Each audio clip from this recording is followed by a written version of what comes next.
Ya, bismillahirrahmanirrahim. Assalamualaikum warahmatullahi wabarakatuh. Alhamdulillah pada hari ini kita bertemu untuk membahas materi di pelajaran bahasa Indonesia kelas 12 semester pertama ya atau semester 5 kalau di kelas 12. Semoga kalian semua ada dalam keadaan sehat jasmani, sehat rohani.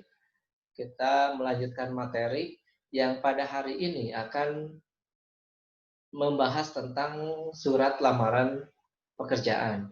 Nah, surat lamaran pekerjaan ini sangatlah penting karena memang kalian sebagai kelas 12 sebentar lagi akan eh, mencari perusahaan tentunya. Ya, beberapa bulan ke depan mungkin kalian sudah mulai mencari perusahaan yang ingin bekerja, ya, ingin melamar pekerjaan untuk mendapatkan penghasilan. Nah, makanya di dalam surat lamaran kerja ini disampaikan pada kelas 12 yang memang sebentar lagi berada di industri ya. Ya, perkenalannya di minggu kemarin kita sudah pada pertemuan yang lalu bahwa nama Bapak Iskandar kebetulan mengajar bahasa Indonesia di kelas kalian.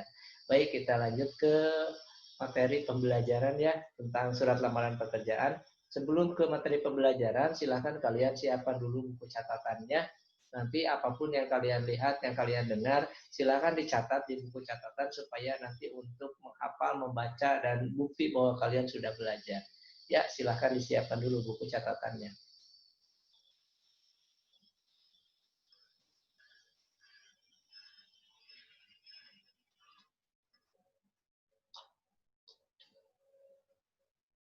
Nah, ini ya. Ini materi yang ada di dalam surat lamaran pekerjaan. Ada 5 bahasan intinya. Yang pertama ada pengertian dan jenis-jenis surat lamaran pekerjaan. Yang kedua ada isi dan sistematika. Yang ketiga simpulan, sistematika dan unsur isi surat lamaran pekerjaan. Yang keempat ada unsur kebahasaan dalam surat lamaran pekerjaan. Dan yang kelima ada penyusunan surat lamaran pekerjaan nantinya di akhir. Kelima-limanya nanti kalian harus mempelajari dan menguasai tentunya. Baik, untuk yang pertama, yang bagian A, ini ada pengertian dan surat lamaran pekerjaan. Silahkan dilihat pengertian dan jenis-jenis surat lamaran pekerjaannya. Mulai dicatat ya di buku catatan masing-masing. Nah, ini pengertiannya bahwa surat lamaran pekerjaan merupakan surat pribadi resmi permohonan pekerjaan kepada kantor, perusahaan, atau instansi tertentu. Sesuai dengan namanya yaitu surat lamaran pekerjaan ya. Kemudian ada fungsinya, yang pertama sebagai tanda bukti tertulis pengajuan surat permohonan pekerjaan, yang kedua ada sebagai media atau alat komunikasi, yang ketiga sebagai bahan pertimbangan penerima pekerjaan atau perusahaan, yaitu di dalam surat lamaran pekerjaan. Kemudian ada jenis-jenis, ya, jenis-jenis surat lamaran pekerjaan. Nah, ini menurut jenis pembuatnya ada surat lamaran pekerjaan yang digabungkan dengan kurikulum kita atau daftar riwayat hidup. Ada surat lamaran pekerjaan yang dipisahkan dengan daftar riwayat hidup. Apa itu daftar riwayat hidup? Nanti kita akan bahas juga ke depannya.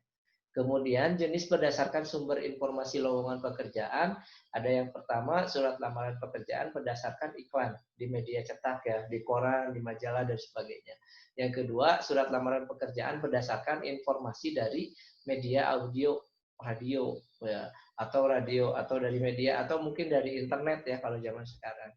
Yang ketiga ada surat lamaran pekerjaan berdasarkan informasi dari orang lain. Yang keempat ada surat lamaran pekerjaan berdasarkan inisiatif dari sendiri. Ya. Ini isi dan sistematikanya. Ya, ada isi surat lamaran pekerjaan, ada sistematika, ada aspek penting yang ada di dalam surat lamaran pekerjaan. Nah, ini isi. Isi surat lamaran pekerjaan yaitu informasi tertulis dalam surat lamaran pekerjaan. Surat lamaran pekerjaan berisi permohonan seorang pelamar pekerjaan agar diterima bekerja di tempat yang dilamarnya, ya, sesuai dengan namanya yaitu melamar pekerjaan. Jadi permohonan untuk dapat diterima bekerja. Nah, di sini ada isinya apa saja nih. Yang pertama ada tempat dan tanggal pembuatan surat, ada lampiran surat, nama dan alamat tujuan, kemudian ada salam pembuka. Yang kelima ada pembuka surat, Kemudian yang keenam ada isi surat, yang ketujuh ada penutup surat, yang kedelapan ada salam penutup, tanda tangan dan nama jelas. Nanti ada contoh-contohnya. Ini bagian-bagiannya ya di dalam surat lamaran pekerjaan. Nah, aspek-aspek penting yang harus ada di dalam surat lamaran pekerjaan. Ada pernyataan umum atau tesis dan argumentasi. Apa itu pernyataan umum? Fungsinya apa? Di sini disebutkan sebagai informasi awal terkait dengan pekerjaan yang akan dilamar. Ya, sementara itu argumentasi berfungsi untuk menguatkan. Ya, kalau tesis itu kan pengantar ya atau informasi awal tentang pekerjaan yang akan dilamar. Argumentasi itu menguatkan supaya tesis kita tadi diterima oleh perusahaan. Kemudian ini C, simpulan sistematika dan unsur isi surat lamaran pekerjaan. Simpulan sistematika dan unsur surat didapatkan dengan menggali informasi dalam surat lamaran. Informasi yang dapat digali seperti tempat dan waktu pembuatan surat lamaran, identitas pelamar, isi surat lamaran, informasi penguatan identitas pelamar, serta salam pembuka dan penutup. Ya. Silahkan kalian sambil dicatat. Ini unsur kebahasaannya ya. Yang pertama ada ketepatan pilihan kata atau diksi. Ya. Yang kedua ada kebenaran dan keefektifan struktur kalimat. Ya, kalimatnya harus runtut dan efektif. Yang keempat ketepatan penggunaan ejaan dan tanda baca. Yang ketiga ya kepaduan paragraf. Yang keempat ada ketepatan penggunaan ejaan dan tanda baca. Ini unsur kebahasaannya nanti minggu depan akan dibahas satu persatu. Yang ini menyusun surat lamaran pekerjaan. Ya, cara-caranya bagaimana? Nah, ini ada. Yang pertama, gunakan bahasa yang baik dan benar.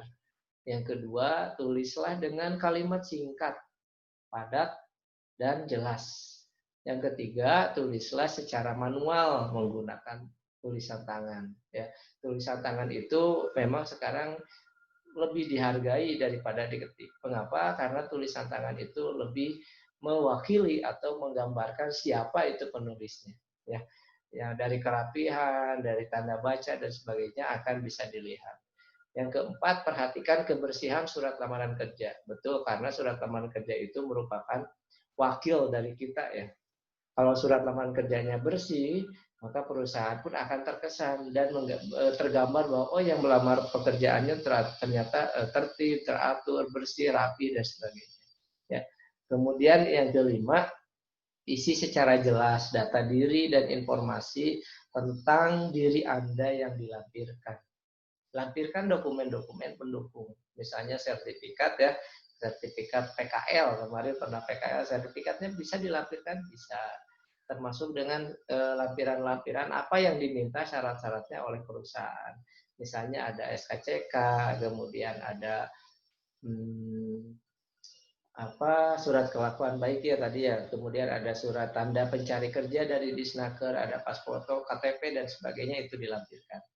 Kemudian yang keenam, lampirkan sertifikat pendukung yang bisa menambah nilai lebih daripada Anda. Maksudnya, ketika kalian mendapatkan atau mempunyai sertifikat di bidang yang sesuai dengan bidang pekerjaan, maka lampirkan. Misalnya, di sekolah pernah menjadi juara lomba kompetensi siswa. Ya, sebutkan satu jurusan, misalnya jurusan teknik pemesinan. Nah, sertifikatnya dilampirkan ketika kalian akan melamar pekerjaan di bidang mesin. Itu akan menjadi nilai tambah. Maka pilihlah sertifikat-sertifikat pendukung yang kalian punya dan sesuai dengan bidang yang akan dilamar. Ya. Bidang apa yang akan dilamar, kemudian kita punya sertifikat penghargaan tidak di bidang itu. Kalau ada silakan lampirkan. Karena itu bisa menjadi penguat atau nilai tambah kalian di perusahaan. Ya, itu inti dari surat lamaran pekerjaan. Silahkan nanti kalian ulang lagi materinya sambil ditulis di buku catatan. Ya, nanti untuk pertemuan yang akan datang membahas tentang contoh surat lamaran pekerjaan. Ya, ada contohnya, ada pembahasannya, ada analisisnya, ejaannya dan sebagainya.